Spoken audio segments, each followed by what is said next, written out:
جهنم کجاست؟ آیا جهنم نیست؟ پشیمانی و فرصت‌های از دست رفته؟ شاید یک مکان فیزیکی باشد، اما من شک دارم. من معتقدم جهنم پشیمانی است. پشیمانی برای چیزی که میتوانست، باید میبود، اما نبود چون ما به هم ریختیم.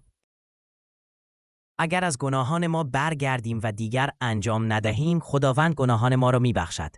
این تعریف توبه است. مسئله این نیست که خدای ما انتقامجو باشد، بلکه خدای ما مشتاق است که ما را برکت دهد. آیا خدای مهربان ما به یک بچه صرف یک ماشین مسابقه میدهد؟ نه. خداوند به ما قدرتی فراتر از کنترل ما نخواهد داد. به همین دلیل است که ما روی زمین هستیم تا یاد بگیریم و رشد کنیم و بتوانیم همه آنچه را که خدا دارد به ارث ببریم. دانش او، قدرت او، مهربانی او می‌خواهد همه آنها را به ما بدهد. می‌خواهد همه آنها شویم. زیرا ما فرزندان او هستیم و در کودکی می‌توانیم مانند والدین خود باشیم، حتی خود خدا. پس خدا را پست و انتقامجو مپندار.